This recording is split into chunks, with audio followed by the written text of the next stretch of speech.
Have you ever wondered what real courage looks like? Is it about being the strongest, or is it something else entirely? Today, I've got a story for you that might just change your perspective. It's a tale from a small, sun-drenched village, a place where life was usually as sweet and predictable as the morning song of the birds.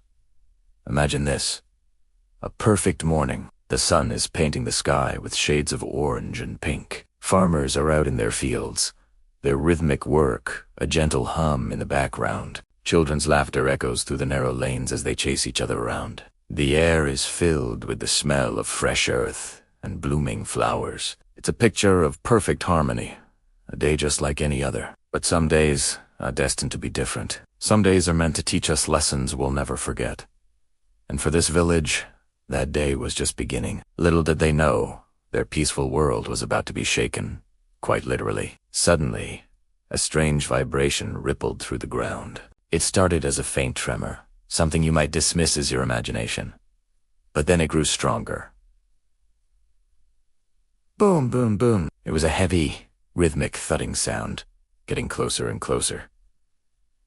The birds stopped singing. The farmers paused, their tools held midair. The children's laughter died down, replaced by looks of confusion.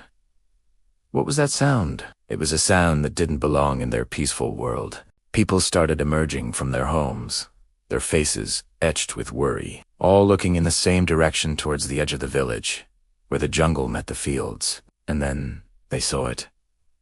A colossal shadow fell over the main street. A giant elephant, bigger than any they had ever seen, had walked right into the heart of their village.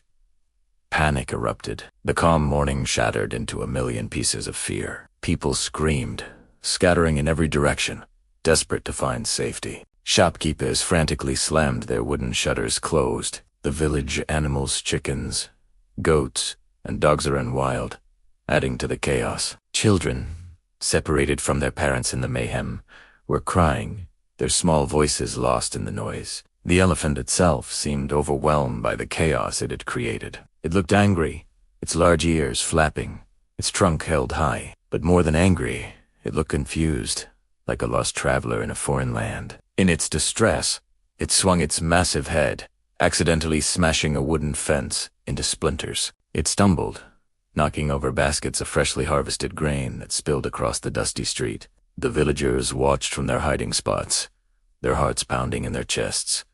Fear had a tight grip on everyone. Everyone, that is. Except for one young boy. His name was Aalizil. While the entire village was paralyzed by fear, Aalizil stood his ground, his eyes fixed on the magnificent creature. He wasn't frozen in terror. He was observing. He was thinking, and as he watched, he noticed something crucial, something that everyone else had missed. He looked past the flailing trunk and the intimidating size, and he looked straight into the elephant's eyes. And what he saw there wasn't anger. It was fear. Pure, unadulterated fear. The elephant was just as scared as they were. In that moment, a lesson from his wise old teacher echoed in Aalizil's mind. Remember, Aalizil, his teacher, had said, wild animals rarely attack out of pure aggression. They become dangerous when they are scared, in pain, or hungry. It all clicked into place. This wasn't a monster. It was a creature in distress. The noise, the running people, the unfamiliar surroundings, it was all terrifying for the elephant. Aalizil knew that responding with more fear and aggression would only make things worse. He had to choose a different path. He had to choose compassion.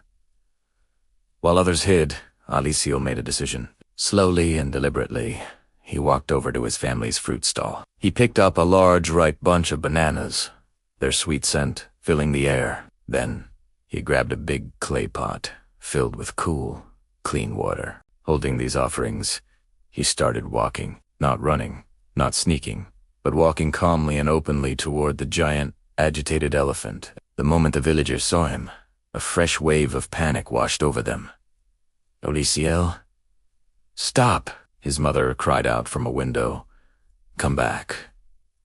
It's too dangerous, the village elder shouted, his voice trembling. What are you doing, boy? You'll be crushed. Their pleas were filled with love and terror. They saw a small boy walking towards certain doom, but Aalizil didn't stop. He simply raised one hand, a gesture to reassure them, and he spoke, his voice not much louder than a whisper, yet carried on the wind. "It's okay," he said, his words directed at the elephant. "I am not here to harm you. I am your friend." His calm energy seemed to cut through the tension. The elephant, which had been swaying nervously, suddenly stopped. It lowered its trunk, its huge body becoming still. It could smell the sweet bananas. Its large, intelligent eyes focused on the small boy approaching with an offering of peace. Aalizil gently placed the bananas and the pot of water on the ground, a safe distance away, and took a few steps back, showing he was not a threat. The elephant watched him for a long moment, then slowly reached out with its trunk, picked up the bananas, and began to eat. Then it dipped its trunk into the pot and drank the water gratefully, letting out a long, low rumble of satisfaction. As the elephant calmed down, Aalizil noticed something else. The animal was limping, favoring one of its massive feet. He moved a little closer, his movements slow and predictable. He saw it then a large, sharp thorn was deeply embedded in the soft pad of the elephant's foot. Every step must have been agony. Now he understood everything. The elephant hadn't come to the village to cause destruction. It had come seeking help, driven by pain and confusion. Knowing he had to act, Aalizil found a thick, clean cloth. He approached the elephant's foot, speaking to it the whole time in a low, soothing voice. "Don't worry, big friend. I see what's wrong. Let me help you." The elephant stood remarkably still, as if it understood his intentions.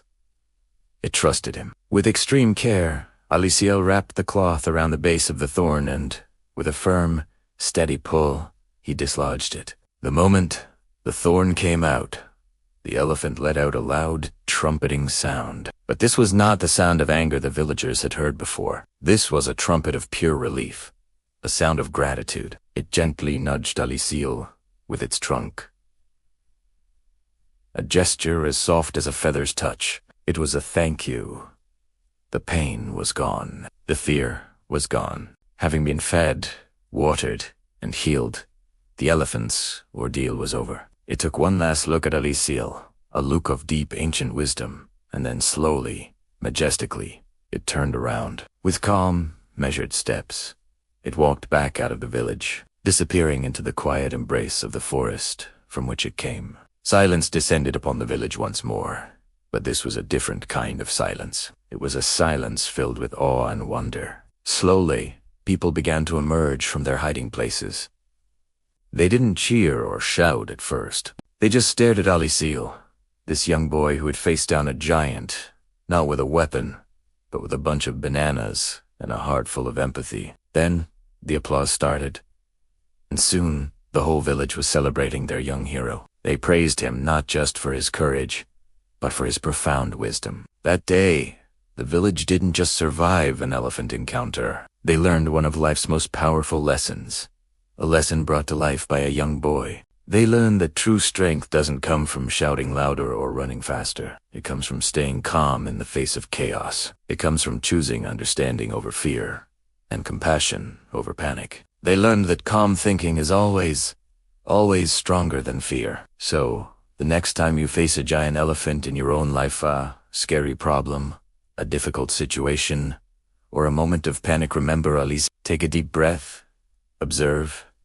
understand, and remember that a calm mind and a compassionate heart are the most powerful tools you will ever have. Thank you so much for watching and sharing this story with me today. If it resonated with you, please hit that like button and subscribe for more stories that inspire and uplift. Until next time, stay calm and be kind.